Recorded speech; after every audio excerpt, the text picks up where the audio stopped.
हरे कृष्णा। आप सभी का अवेकनिंग कृष्णा कॉन्शियसनेस चैनल में फिर से स्वागत है। और भगवद गीता श्रृंखला के अंतर्गत हम अध्याय 2 के श्लोक संख्या 1 से 10 तक चर्चा कर चुके हैं।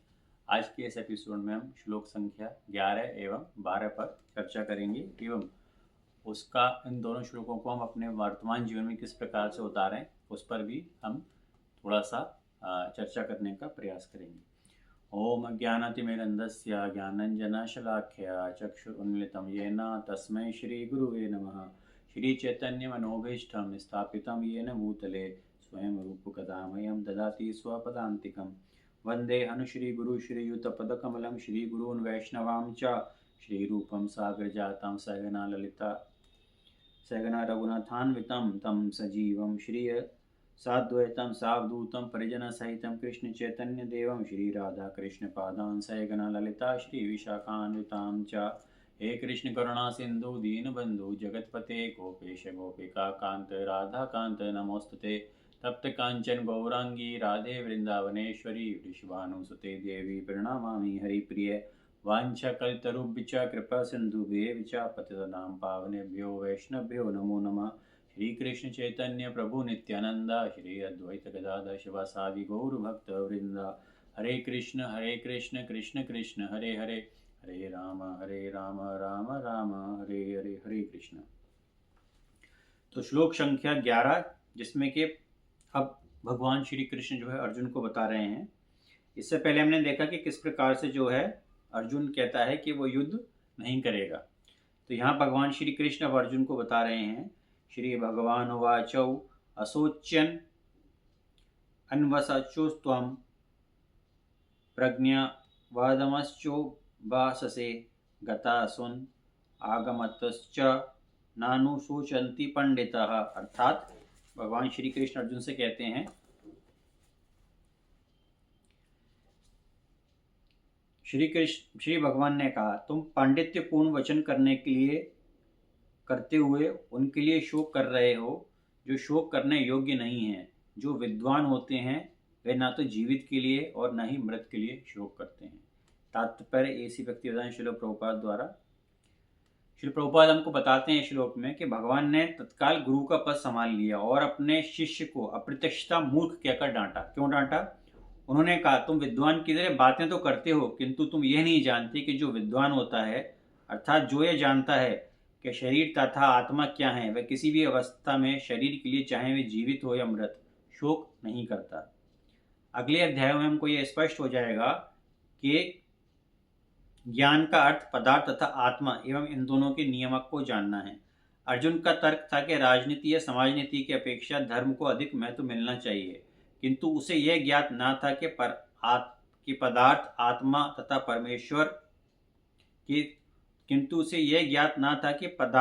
आत्मा तथा परमेश्वर का ज्ञान धार्मिक सूत्रों से भी अधिक महत्वपूर्ण है। और चूंकि उसमें इस ज्ञान का अभाव था अतः उसे विद्वान नहीं बनना चाहिए था। और चूंकि वह अत्यधिक विद्वान नहीं था इसलिए वे शोक के सर्वथा अयोग्य वस्तु के लिए शोक कर रहा था। यह शरीर जन्मता है और आज या कल इसका विनाश निश्चित है। अतः शरीर उतना महत्वपूर्ण नहीं है जितना कि आत्मा है। जो इस तत्व को समझता है वही असली विद्वान है और इसके लिए कोई शोक का कारण नहीं हो सकता। तो वास्तव में सबसे महत्वपूर्ण श्लोक इसलिए है क्योंकि इसमें सर्वप्रथम जो है हमको भगवान श्री कृष्ण बता रहे हैं कि किस प्रकार से जो आत्मा जो है वो नाशवान नहीं होती, केवल शरीर ही नाशवान होता है। और यहाँ भगवान श्री कृष्ण अर्जुन से कह रहे हैं कि तुम जो है पांडित्यपूर्ण बात तो कर रहे हो लेकिन वास्तव में वो मूर्खतापूर्ण बातें। क्यों? क्योंकि यहाँ पे अर्जुन का जो भी कहना था वो सिर्फ इस शरीर के जो भी संबंध है उसके अनुसार जो है वो अपना जो मत था वो प्रस्तुत कर रहे थे। लेकिन यहाँ भगवान श्री कृष्ण उसका विशेष रूप से खंडन करते हैं, क्योंकि उनके अनुसार वो साफ साफ कहते हैं कि जो बुद्धिमान व्यक्ति होता है वह ना तो जीवित के लिए और ना मृत के लिए शोक करता है। क्यों? क्योंकि आत्मा अजर है, अमर है, आत्मा नाशवान नहीं होती जिस प्रकार से शरीर नाशवान होता है। तो यहाँ पर अर्जुन विशेष रूप से सामाजिक, राजनीतिक एवं अन्य विद्वता का तो प्रदर्शन कर रहा है, लेकिन यहाँ श्री प्रभुपाद अपने तात्पर्य बता रहे हैं हमको कि अर्जुन उस चीज को नहीं समझ पा रहा, उस मूल ज्ञान को नहीं समझ पा रहा जिस पर कि भगवान श्री कृष्ण आने वाले अध्यायों में उसको विशेष रूप से और सिस्टमेटिकली और काफ़ी लंबा एक्सप्लेनेशन अलग अलग श्लोकों के माध्यम से अलग अलग चैप्टर्स में देंगे। वर्तमान समय में यदि हम इस श्लोक का महत्व समझने का प्रयास करते हैं तो इसमें हमको क्या शिक्षा मिलती है कि ये श्लोक हमको धैर्य और शोक से ऊपर उठने का महत्व बताता है। आज के समय में जो हम जीवन में हम हानि, असफलता, मृत्यु का सामना करते हैं तो हमारा पहला स्वाभाविक भाव क्या होता है? वो होता है शोक, अर्थात हम सौरो या डिप्रेशन में चले जाते हैं। ये श्लोक हमको सिखाता है कि शोक करने के बजाय हम स्थिति को स्वीकार करें और आगे बढ़ने का साहस करें, ज्ञान और समझ का उपयोग करें। कई बार हम भावनाओं में बहकर या इमोशनल होकर बहुत से निर्णय लेते हैं। ये श्लोक हमें सिखाता है कि हमें तर्क, ज्ञान और विवेक से काम लेना चाहिए। सच्चा ज्ञानी वही है जो हर स्थिति में धैर्य और संतुलन को बनाए रखे। मनुष्य की पहचान। शोक और दुख जीवन का हिस्सा है, लेकिन हमें यह समझना चाहिए कि यह अस्थायी है और जीवन के स्थायी मूल्यों और आत्मा की जो अमरता है उसके भाव को हमको पहचानना चाहिए। सबसे अंत में हमको ये समझना चाहिए, ये श्लोक हमको ये सब समझाता है कि किस प्रकार से हम सकारात्मक दृष्टिकोण अपनाएं। मुश्किल समय में इस शिक्षा का पालन करना बहुत महत्वपूर्ण है, क्योंकि परिस्थितियों के अनुसार के बजाय हम अपने दृष्टिकोण को बदलें। तो कभी भी हमारे जीवन में ऐसी परिस्थिति नहीं आ सकती जो हमारे लिए पूरी तरह से कंड्यूसिव हो या पूरी तरह से हमारे लिए अनुरूप हो। तो परिस्थिति हमारे अनुरूप नहीं हो सकती, लेकिन हमारा दृष्टिकोण उसके अनुरूप हो सकता है। तो ये श्लोक विशेष रूप से हमको ये सिखाता है कि हमको अपनी परिस्थितियां बदलने का समय में व्यर्थ नहीं करना चाहिए, हमको अपना दृष्टिकोण बदलना चाहिए। यदि हम अपना दृष्टिकोण बदलते हैं और माइंडसेट बदलते हैं तो निश्चित रूप से ही हमको जो भी हमारे सामने समस्या या डिप्रेशन या जो भी समस्या आ रही हैं वो निश्चित रूप से ही दूर होंगी।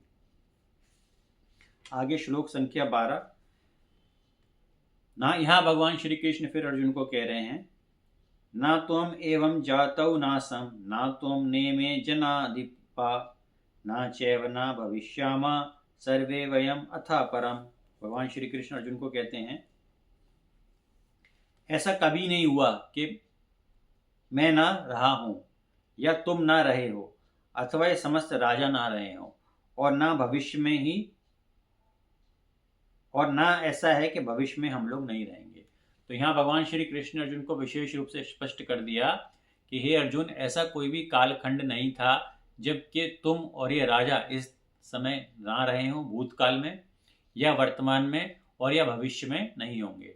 तो इस रूप से मुख्य रूप से भगवान श्री कृष्ण अर्जुन को जो आत्मा जो अमर है उसके विषय में सीधा ज्ञान दे रहे हैं कि ऐसा कोई समय नहीं रहा हो जबकि ये राजा और अर्जुन और भगवान श्री कृष्ण ना रहे हों, और ना ऐसा कोई समय होगा कि भविष्य में वो ना होंगे। तो इसका अर्थ यही है कि वो सिर्फ शरीर बदलेंगे, पर आत्मा जो है हमेशा से है, हमेशा ही और हमेशा ही रहेगी।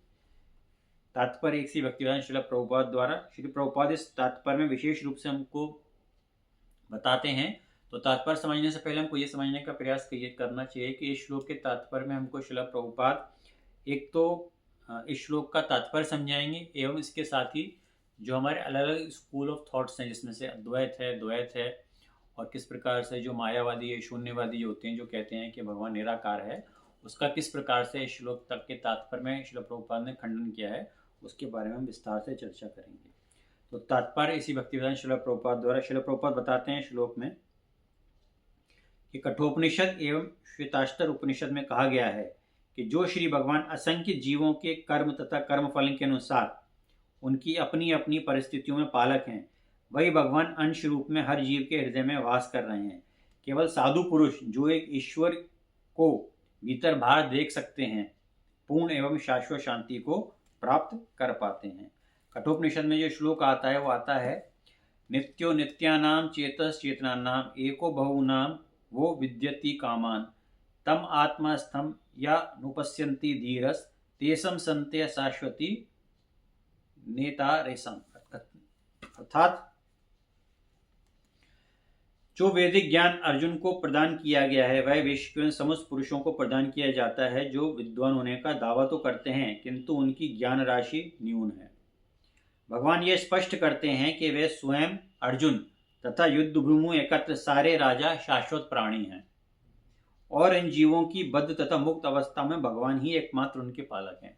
तो यहाँ श्रील प्रभुपाद बता रहे हैं हमको कि जितने भी राजा हैं उस युद्ध भूमि में, अर्जुन और वो स्वयं,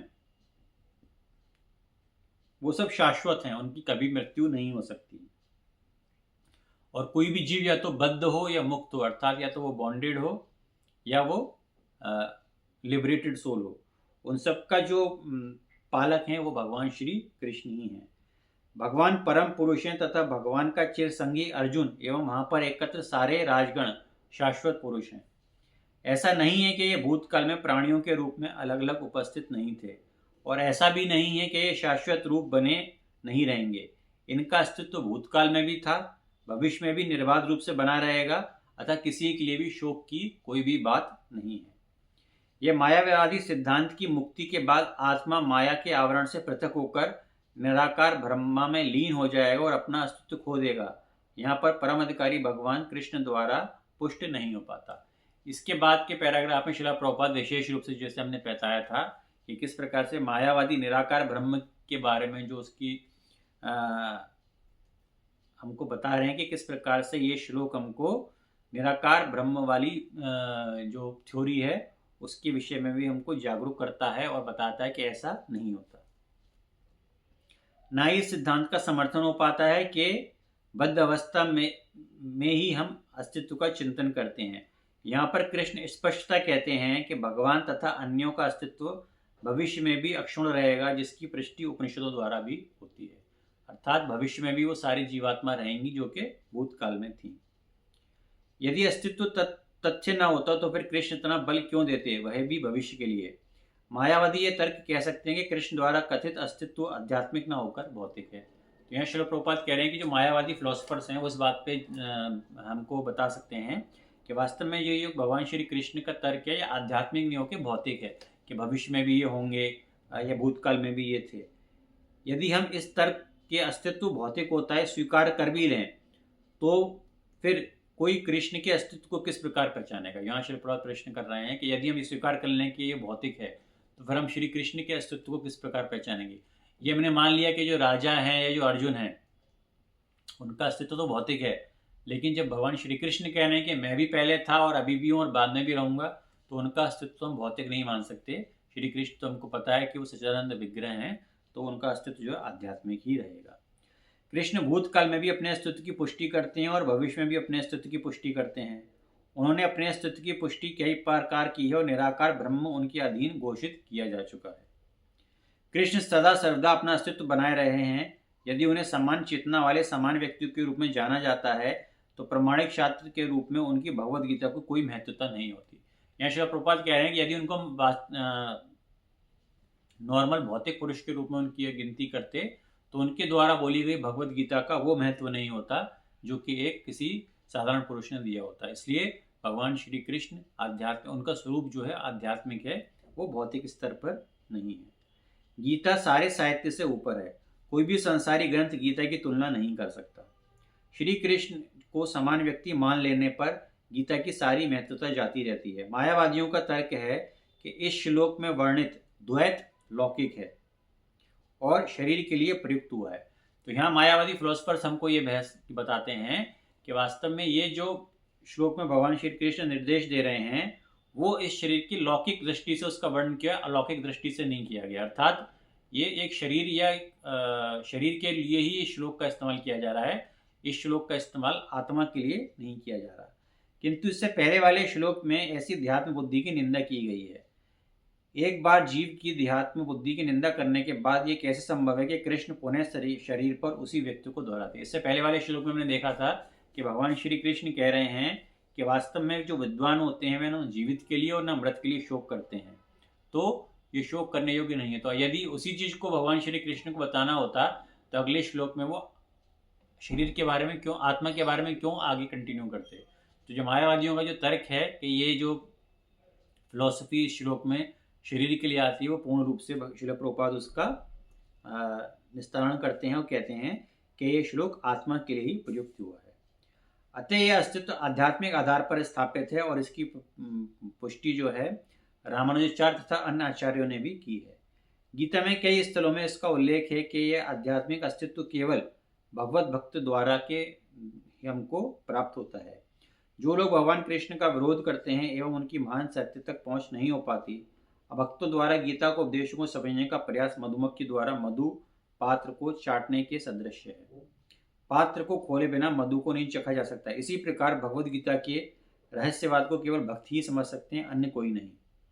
तो यहाँ विशेष रूप से श्री प्रभुपाद इसका उदाहरण दे रहे हैं कि जिस प्रकार से जो हनी होता है, यानी जो शहद होता है, और वो एक कांच के जार में या कांच की शीशी में बंद है, तो यदि कोई उसका स्वाद चखना चाहे तो बाहर जो है शीशी को चाटकर उसका स्वाद नहीं चखा जा सकता। वो हम तभी चख सकते हैं जबकि उसको ढक्कन को खोल दें और उसके अंदर से शहद को निकाल के टेस्ट करें। तो ठीक उसी प्रकार से जो भगवद गीता का जो रहस्य है, ये इतना साधारण ग्रंथ नहीं है। ये भगवद गीता का रहस्य हमको तभी समझ में आ सकता है जबकि हम किसी भक्त की संगति में, किसी सीनियर की संगति में इसको अध्ययन करें और इसको समझें।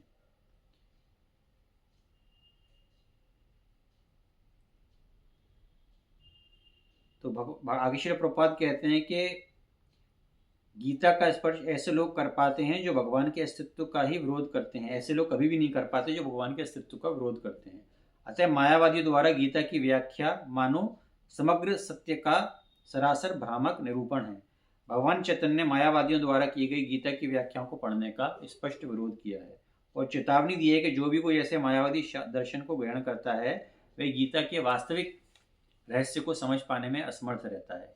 यदि अस्तित्व का अभिप्राय अनुभव गम्य ब्रह्मांड से है तो भगवान द्वारा उपदेश देने की कोई आवश्यकता नहीं थी। आत्मा तथा परमात्मा का द्वैत शाश्वत सत्य है और इसकी पुष्टि वेदों द्वारा की जाती है, जैसा कि ऊपर कहा जा चुका है। तो इस श्लोक में विशेष रूप से श्रील प्रभुपाद जो द्वैत और अद्वैत के विषय में जो है उस पर अपनी स्थिति को पूर्ण रूप से स्पष्ट कर रहे हैं और यहाँ स्पष्ट रूप से उसका निराकरण कर रहे हैं। जो मायावादी कहते हैं कि ये श्लोक वास्तव में आत्मा नहीं बल्कि शरीर के लिए प्रयुक्त किया है, यहाँ श्रील प्रभुपाद हमको विशेष रूप से बता रहे हैं कि इस श्लोक में बार बार इस बात की पुष्टि होती है कि यहाँ जब भगवान श्री कृष्ण जो हैं इस श्लोक के बारे में हमको आत्मा के द्वारा ही इसका खंडन, आत्मा के बारे में इस श्लोक को बताया गया है, ना कि शरीर के बारे में। अब यदि इसका हम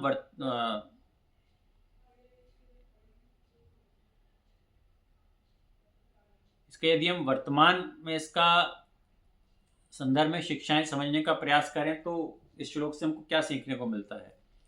इस वाले श्लोक से हमको आत्मा की अमरता का बोध होता है। आज लोग अक्सर मृत्यु एवं अपने परिजनों को खोने की चिंता से घिरे रहते हैं। यह श्लोक सिखाता है हमको कि आत्मा अमर है, मृत्यु केवल शरीर का अंत है, आत्मा सदैव विद्यमान रहती है। स्थायित्व और परिवर्तन का संतुलन। हमारे जीवन में हर चीज अस्थायी होती है, टेम्पररी होती है, इनपरमानेंट होती है, लेकिन आत्मा जो है स्थायी होती है। यह शिक्षा हमें जीवन की अनिश्चितताओं को स्वीकार करने में मदद करती है और हमारे दृष्टिकोण को अस्थिर से स्थिर बनाने रखने के लिए हमको प्रेरणा देती है। कर्तव्य परायणता पर हमारा ध्यान केंद्रित होता है। जब हम आत्मा की अमरता को समझते हैं तो मृत्यु या हानि का भय कम हो जाता है और यह समझ हमारा जो फोकस है, जो हमारा एम है, जो हमारा गोल है, उसके ऊपर हमारे कर्तव्यों को पूर्ण रूप से केंद्रित करने में मदद करती है। समय का चक्र। यह श्लोक हमको ये भी सिखाता है कि वास्तव में जो समय है उसका चक्र अनावरण रूप से चलता रहता है।